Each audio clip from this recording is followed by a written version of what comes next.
이 영상은 무령 왕릉 현장은 보존 관계로 문제가 있어서 폐쇄가 되었고, 그것을 복원한 모방한 그대로 재현한 그 장소에서 찍은 것입니다.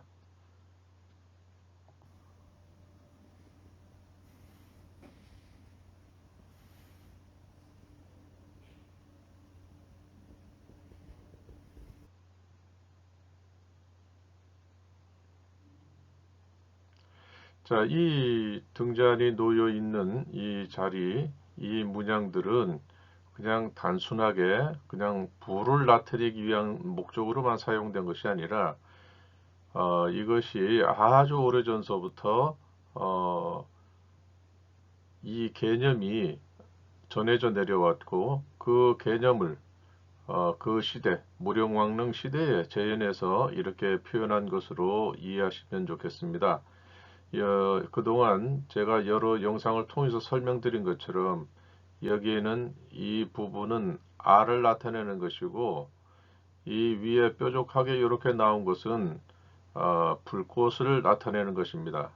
그래서 부부총 금 귀걸이나 이 백제의 유물에서도 보여드린 것처럼, 설명드린 것처럼 이 알과 함께 이것이 다 표현되어 있는 경우도 있었고, 또 이 불꽃을 나타내는 이 세 가지 기본 조건이 있는데, 완전하게 표현하려면 세 가지를 해야 되는데 여기선 두 가지만 지금 표현된 것입니다. 알과 불꽃. 그 다음에 여기서 일자, 아라비아 숫자 일자처럼 아래로 이렇게 내려오는 신이라는 글자의 시작, 최초의 신자가 이렇게 있어야 되는데, 여기에서는 이 호롱불 이것이 들어가야 되기 때문에 그 부분은 표현되지 못한 것 같습니다. 그래서 오늘은 이 부분에 대해서 다시 한번 대문고 문화 토기 거기서부터 역사적으로 어떻게 표현되어 왔는가 간단하게 살펴보도록 하겠습니다.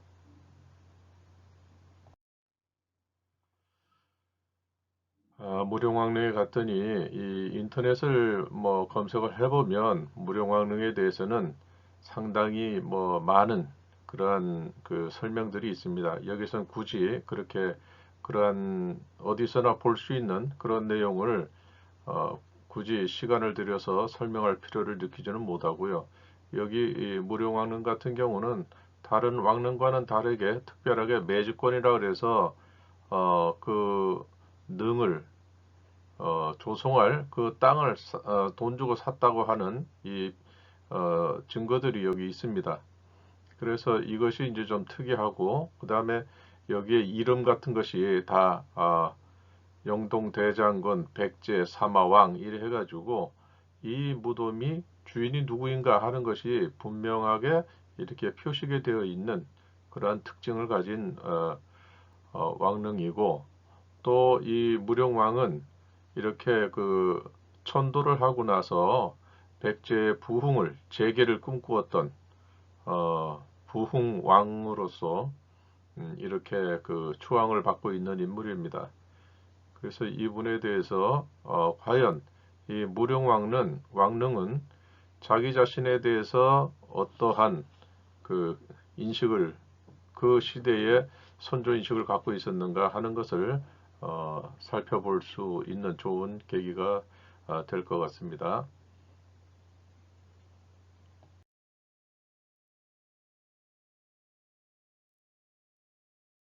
무령왕릉에 있는 그 호롱불 등잔이 들어가야 될 그 자리에 있는 문양은 바로 이 대문고 토기에 있는 이 문양으로부터 그 출발점이 됩니다.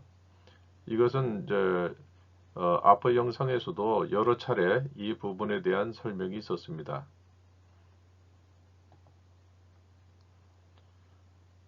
자, 이것은 최초의 해님입니다.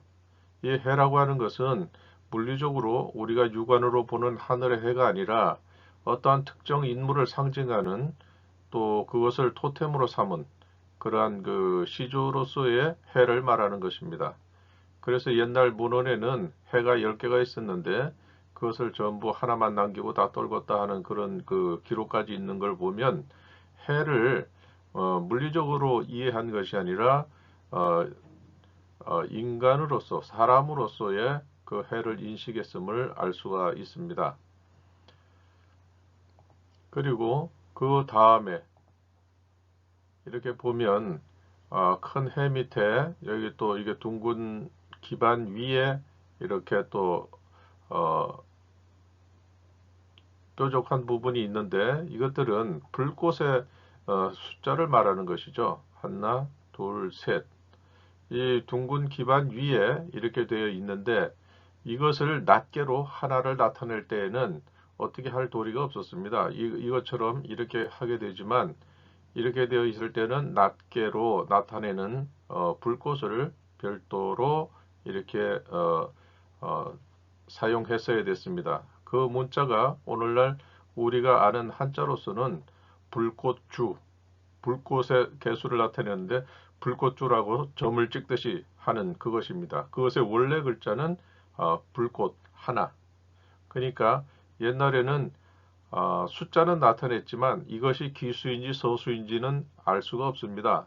전체적인 맥락을 봐야 되는데 그래서 이것이 한 개인지 첫 번째인지 이것은 전반적인 문양의 형태를 보고 판단할 수 있습니다. 그 다음에 그 밑에 표현된 것은 불꽃이 하나, 둘, 셋, 넷, 5개가 됩니다. 그런데 여기에서는 둥근 이 해의 한 부분을 가지고 이렇게 그 불꽃을 3개로 만들었는데 여기서는 평지 땅에다가 이 5개의 불꽃을 표현을 했습니다. 이것은 무슨 뜻이냐 하면 이때 당시에 가장 성스럽게 여겼고 또 자기의 어떤 그 뿌리를 나타내는 이 바탕이 달라졌다는 것입니다.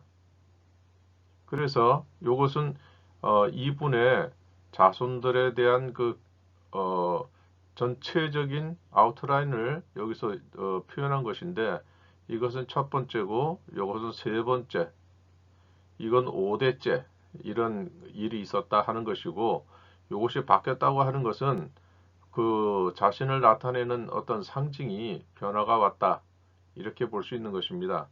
그래서 여기에 두 번째가 빠지고 여기에 네 번째가 빠졌습니다. 그래서 두 번째, 네 번째는 바로 이분의 자손이 이 사돈이 되는 어느 민족에게 이렇게 갔다는 것입니다. 왜냐하면 그때 당시는 모계사회이기 때문에 남자가 그쪽으로 찾아가는 것입니다. 그래서 그거를 우리는 장가간다고 얘기를 합니다. 장가간다, 장가든다 이렇게 얘기를 하죠.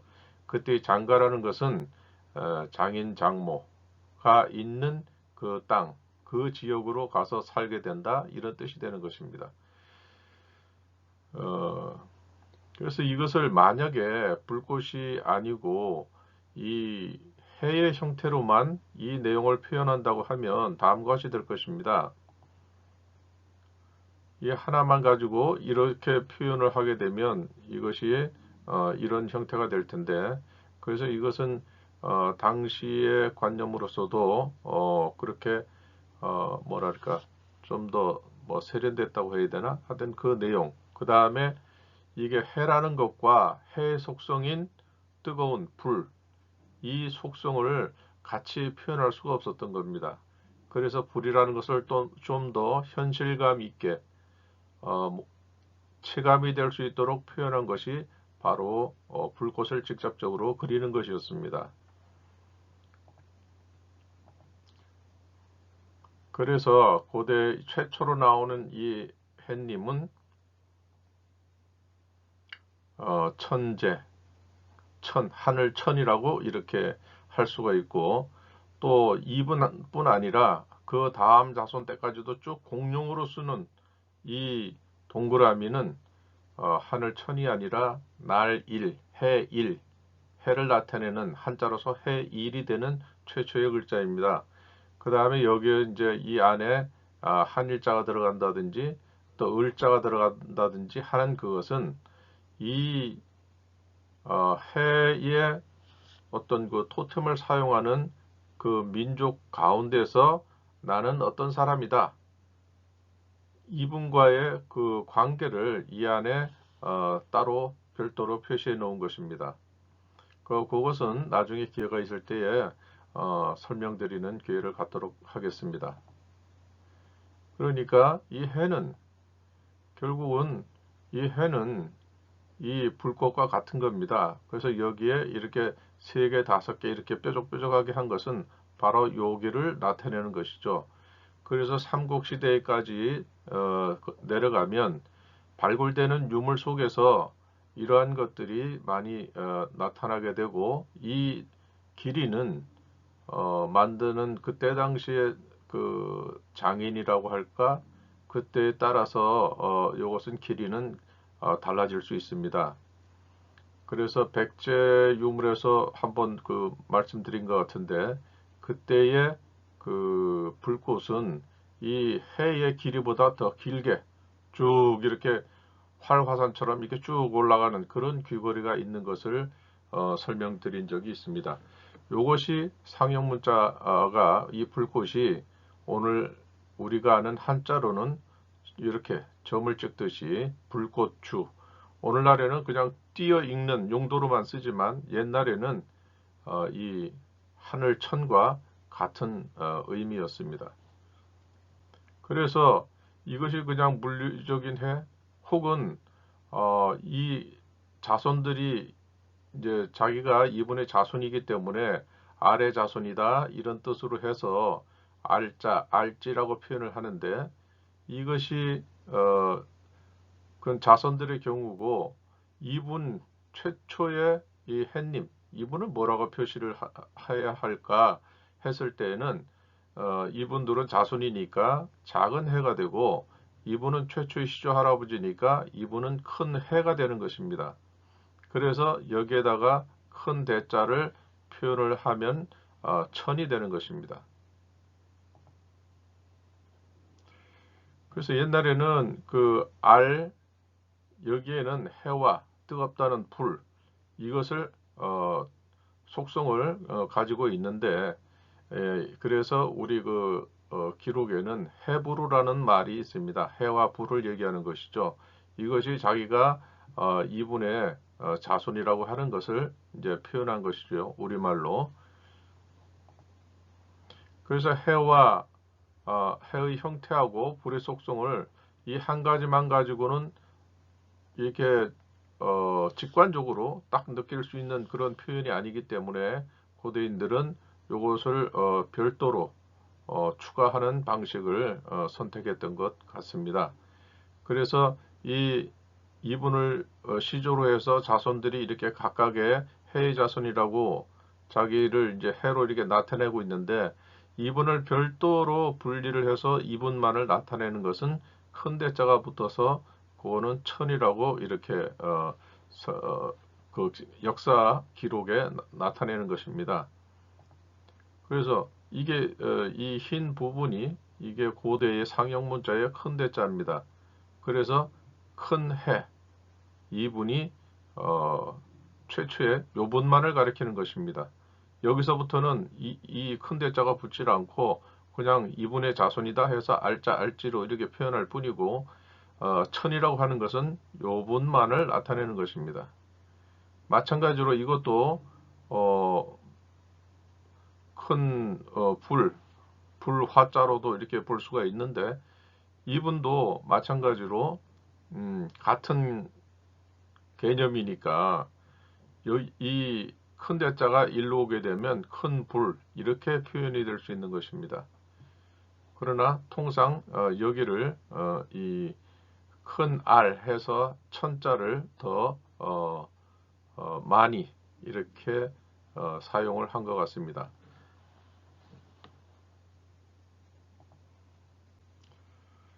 그래서 하나님 천 우리가 한민족이 하나님으로 여기는 분은 최초의 이 큰 알 그래서 큰 불 이렇게 나타낼 수 있는 것입니다. 그래서 이 하나님이라는 이 글자 자체도 님은 존칭이고 날님인데 이 한알이라는 것은 한 플러스 아래 아가 있는 알이 됩니다. 그렇게 되면 큰 알, 큰 해, 이 글자와 아주 그 뜻과 형태가 싱크로율 100%로 정확하게 표현이 되어 있습니다. 이것이 조선시대에 까지도 이 하나님의 개념이 춘향전에도 나오고 모든 그 기록에 이 하나님이 등장되면서 또 이분에 대한 별칭이 굉장히 많습니다. 가장 최초의 시조 이러기 때문에 임금님이라는 존재가 나타나기 전부터 가장 최초의 임금님 해서 상제라고도 표현하고, 또 이분이 그 최초의 상형 문자 아라비아 일자처럼 생긴 그 신이라고 읽는 그 글자를 포함해서 천신 이렇게 표현하기도 합니다.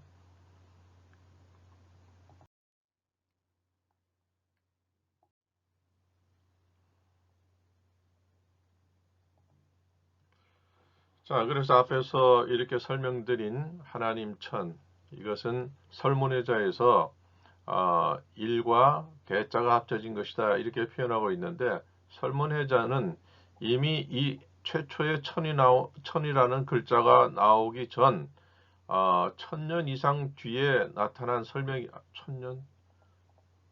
1500년 정도 후에 나타난 그런 글자이기 때문에 그때는 그 갑골문이라든지 또 소전이라든지 이런 데서 이제 기준으로 설명을 했기 때문에 좀 변형이 됐습니다.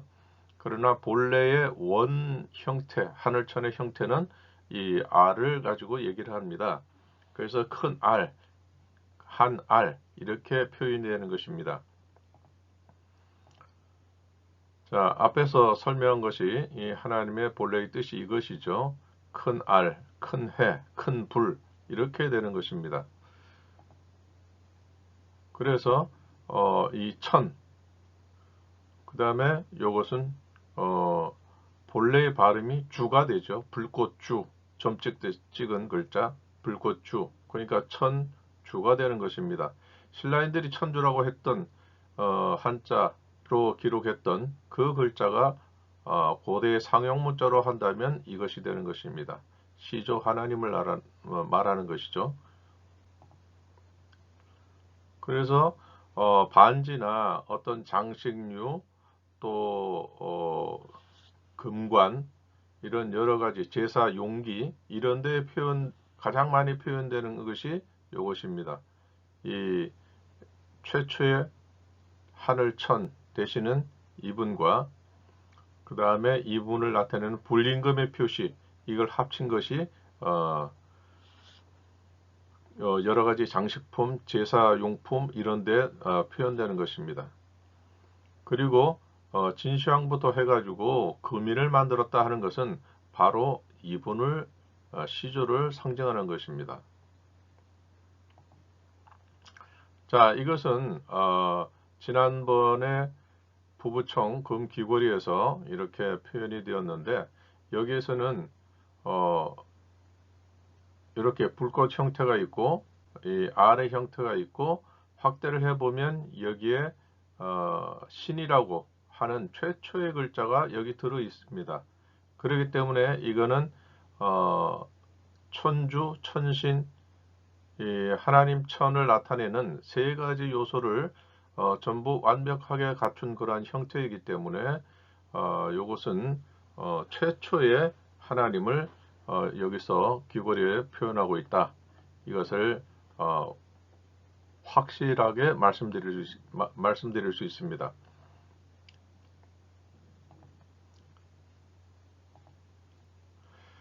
그래서 이 중국 사전을 찾아보니까 천이라고 하는 것 자체가 천재, 그러니까 하늘 임금, 하나님 임금, 또 상천, 이 하나님 중에서 이 천씨가 이분의 자손들이 또 이렇게 천이라는 성을 가지고 이렇게 사용해서 쭉 대를 이었기 때문에 가장 최초의 하나님, 그래서 상천 이렇게 얘기를 하죠. 옛날에는 천을 가지고 이 천을 만물의 주제자로, 이렇게 인식을 했던 것입니다. 그래서 이것이 한나라 때의 사령 중에 천고라고 하는 사람이 있었다고 이렇게 기록이 되어 있습니다. 그렇기 때문에 이 천고라는 사람은 바로 이분의 직계 자손이라는 것을 알 수가 있습니다. 그 다음에 신이라고 하는 것을 한번 살펴보면 천 자체가 천신입니다. 하나님 신. 그러니까 본래의 글자는 요것과 요것이죠. 그러니까 하나님 신씨. 그러니까 이 큰 불, 이 큰 불이라고 하는 것은 그 전까지 음식을 해먹거나 어떤 토기를 만드는 수준의 그런 불이 아니라 그 이상의 어떤 불, 지금 와서 보면 이것이 청동기, 광물을 녹일 만한 그 온도를 낼 수 있었던 그런 불을 얘기를 하는 것입니다. 그래서 그것이 그 전과 후로 그 삶이 바뀌었기 때문에 그래서 이것이 굉장한 큰 업적으로 되는 것이죠. 이분이 업적은 너무나 많지만 그 중에 가장 돋보이는 이 업적이라고 하는 것은 바로 불을 다스리는 분이었다는 것이죠. 그래서 이것은 그분의 업적이고 이것은 그분의 성입니다. 성씨입니다. 그래서 불림금, 신씨 이렇게 되는 것이죠. 이것은 후대에 나온 글자고 본래의 신이라고 하는 것은 그 3대 이전에 화폐에서 보듯이 길게 내려온 이 작대기 같은 그러한 형태가 그때 당시에 신이라는 글자입니다. 그래서 신은 큰 불, 하나님 신씨인데 만물을 이끌어내셨다. 이끌어내신 분이다. 이런 얘기죠. 그 다음에 시와 신을 합한 글자다. 그러니까 원래는 이 글자는 없는 건데 후대 자손들이 볼 때는 나타날 신, 보일 신에서 이분에게 내가 당신의 자손입니다 하고 마땅히 예를 갖춰서 그 자기 자신이 누구라는 것을 정체성을 인식해야 된다. 그런 뜻이 될 것 같습니다. 그래서 식린절, 요거는 반절법이라고 그래서 앞에 초성만 따고 나머지 중성, 종성은 여기에서 따가지고 발음을 합칩니다. 그러니까 식린절 하면 시옷이고 린이니까 중성, 종성 하면 인이 되죠. 시옷과 인을 합치면 신이 됩니다. 그래서 이거 반절법이라 해서 이렇게 읽고 있는데 설문에서는 식린절로 해서 신이라고 읽는다 이렇게 설명을 하고 있습니다. 또 성이라고 했는데 이건 성이 아니고 씨를 사실은 설명을 하는 것입니다. 그러니까 허신의 설문해자에서도 성과 씨의 구분이 없이 그냥 이분의 자손이다 하면 그냥 성으로 다 표시를 해놓았습니다. 그것이 이제 나중에 혼동되는 원인이 될 수도 있는데요. 한나라의 기도위, 한나라의 기도위, 신요라고 하는 사람이 있다. 그러니까 한나라에서 벼슬을 했죠. 그래서 이 신이라고 하는 것이 바로 이분의 자손인 것입니다. 그래서 이분이 천신이기 때문에 이분의 자손들은 천씨도 있고 신씨도 있는 거죠. 오늘날 우리가 우리나라에서 자주 볼 수 있는 것은 앞에 이 보일 시자 빼버린 납신자 이렇게 되어 있습니다. 이 신은 바로 이 하나님의 직계 자손이 된다는 뜻이 되죠.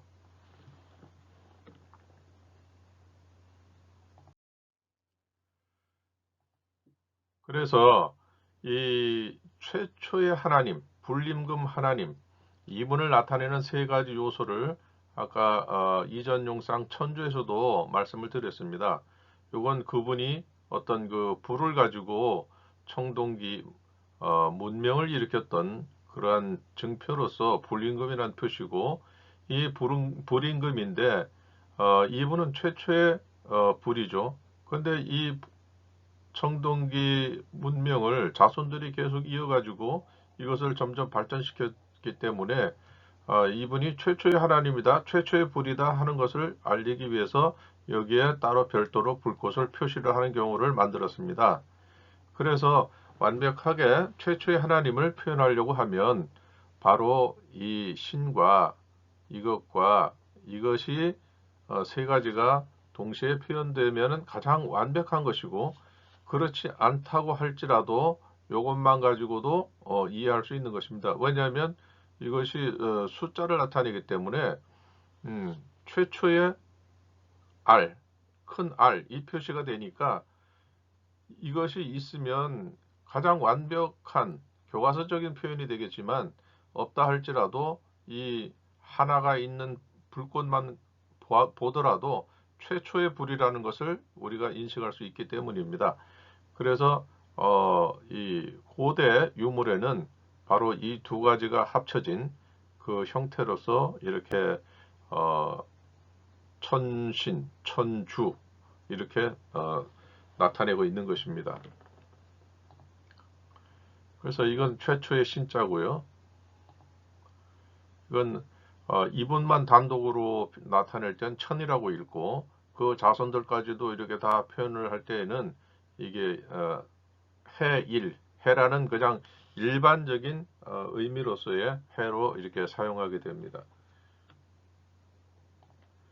또 이것은 불꽃주인데, 최초에는 이렇게 사용했다가 후대에는 이제 더 보태져 가지고 이렇게 주자가 되었습니다. 그래서 이것이 이렇게 이제 표현을 할 수 있는 그 경우의 수가 여러 가지가 나오게 되는데, 이렇게 결합하고 이렇게 결합하고 이렇게 결합하면 세 가지지만 또 방향이 역으로 될 수 있으니까 그러면 곱하기 2를 해서 6가지가 나오게 됩니다. 자, 그럼 이것이 이분만 나타내는 것이니까 이건 천이라고 읽을 수 있어요.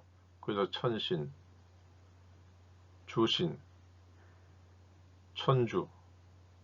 거꾸로 조합을 해서 이것이 앞으로 온다 하면 신천, 신주, 주천 이렇게 되겠죠. 근데 여기에서 보면 우리가 천신이나 천주나 이런 것들은 역사 기록에서 여러 가지로 나오기 때문에 익숙한데, 이게 신주라든지 그 다음에 주천이라든지 이런 표현들은 우리한테 생소합니다. 그래서 이렇게 살펴보니까 이것은 사용되는 분야가 극히 제한되어 있습니다. 예를 들면 어떤 종교나 또 돌을 닦거나 뭐 이런 특수한 분야에서 그게 사용이 되고, 일반적으로 우리가 할 때에는 천신, 천주 이런 쪽으로 이 표현이 가장 많이 사용되는 것 같습니다. 그러니까 6가지 표현이 다 나오기는 하는데, 우리가 낯설게 느끼는 것은 어떤 특수한 분야에서만 이게 표현되기 때문에 굉장히 이것은 우리에게 어렵게 느껴질 수도 있겠습니다. 자, 이 신천이라고 하는 것이 좀 낯설죠. 신주는 그래도 우리한테는 좀 귀에 있기는 합니다. 주천이라는 것도 그렇고, 그러니까 여기서 천신, 주신, 신주, 천주 이것은 우리 귀에 많이 익습니다. 이 두 가지는 신천과 주천 이것은 특수한 그 영역에서 표현되는 그 이름으로 볼 수가 있겠습니다. 그래서 무령왕릉에 이게 딱 그 들어가면 제일 정면에 보이는 것이 바로 이분입니다. 이 표현입니다. 그리고 여기에 등잔을 놓고 불을 피웠죠. 왜냐하면 이것이 아까 말씀드린 대로 이 R, 둥근 R 요것과 요것이 이 안에 같이 표현되어 있기 때문에 이건 시조 할아버지의 불을 밝히는 것이 당연한 것이고, 또 불 임금을 시조 하나님께 이 무령왕이 시조 하나님께 돌아갔다 이런 뜻이 되죠. 그리고 이 정면에 이렇게 되어 있고, 또 그 양벽 벽에 보면 거기에도 같은 이 문양이 양쪽으로 이렇게 새겨져 있습니다. 그것은 뭐냐 하면 양쪽으로 새겨져 있다고 하는 것은 바로 이 한가운데에 있는 이 분이 시조 할아버지 천신이고, 그 양옆에 있는 이것은 이분의 자손들이, 내외손들이 이렇게 구별해서 이렇게 돼 있는 것이고, 우리가 제사할 때에 소목을 구별한다 하듯이 바로 그런 소목을 구별하는 그러한 인식이 표현된 것이 아닐까, 그렇게 생각해 봅니다.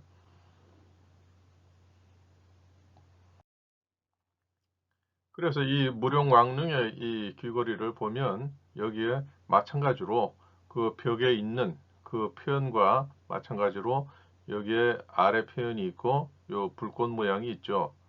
이걸 뭐 귀걸이니까 밑으로 늘어질 수밖에 없는데, 이것을 본래 형태로 이렇게 세워 놓으면 아까 벽에 있는 그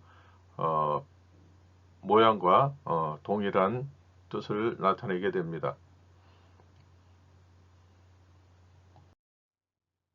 자, 여기도 무령왕릉에서 나왔다고 하는 건데, 큰 해가 여기 있고 여기 불꽃 모양 여기 있습니다. 여기도 마찬가지로 불꽃 모양이 있는데, 여기선 불꽃 모양이 더 크게 길게 표현이 되어 있습니다. 다 사방에 그리 표현이 되어 있죠.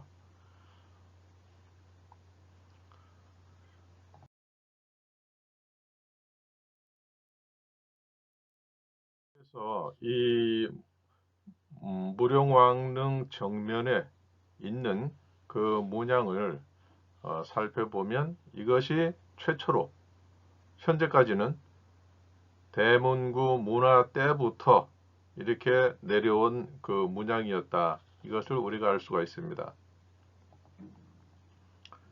그래서 여기 써 있는 것처럼 불꽃 문양은 대문구 문화 톡에 나타난 천신 사상을 그대로 계승했다는 것을 알 수가 있고요.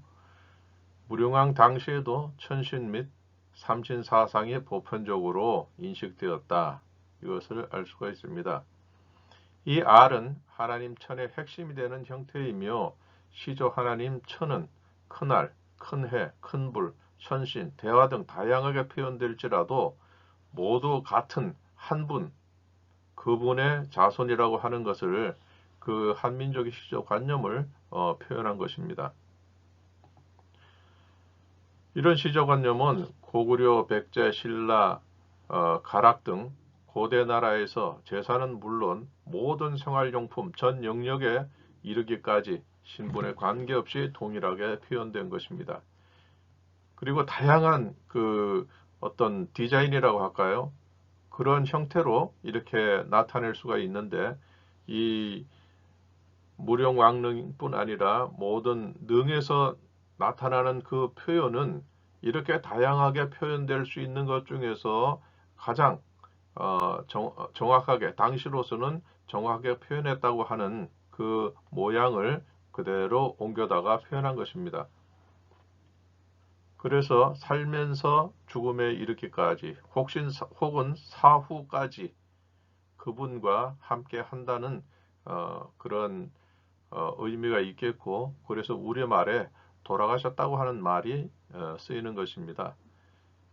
이 땅에서 삼신의 자손으로 살다가 삼신에게 죽어서 그분들과 함께 한다, 그런 뜻이 있는 것이고, 특히 그 중에서도 가장 세 분 그 신씨 중에서 최초의 신, 이 하나님께 간다, 이렇게 얘기하는 것입니다. 그런데 이러한 고대 유물을 이해하지 못하는 것은 우리 역사와 문화의 계승이 단절되었다는 뜻이고, 그렇기 때문에 우리 역사의 시작이 어디인지를 모르는 것입니다. 그래서 고조선 역사의 그 복원이 굉장히 급하다, 시급하다. 왜냐하면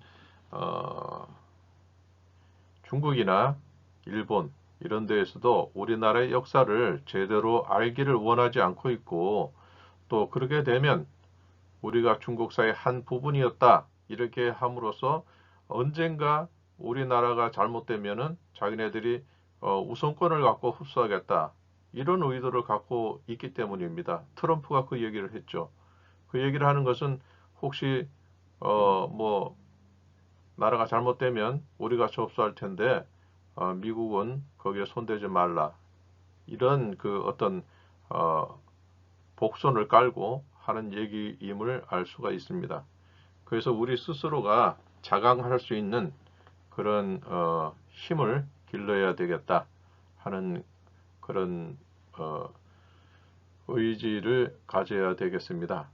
그래서 이 무룡왕은 천도를 했지만 이 무룡왕은 백제를 다시 일으키겠다 하는 중흥조로서 이렇게 존경을 받고 있기 때문에 그 의지를 오늘날 우리도 가져야 되겠다 하는, 계승해야 되겠다 하는 그런 마음이 듭니다. 이상으로 오늘의 영상을 마치도록 하겠습니다. 네, 고맙습니다.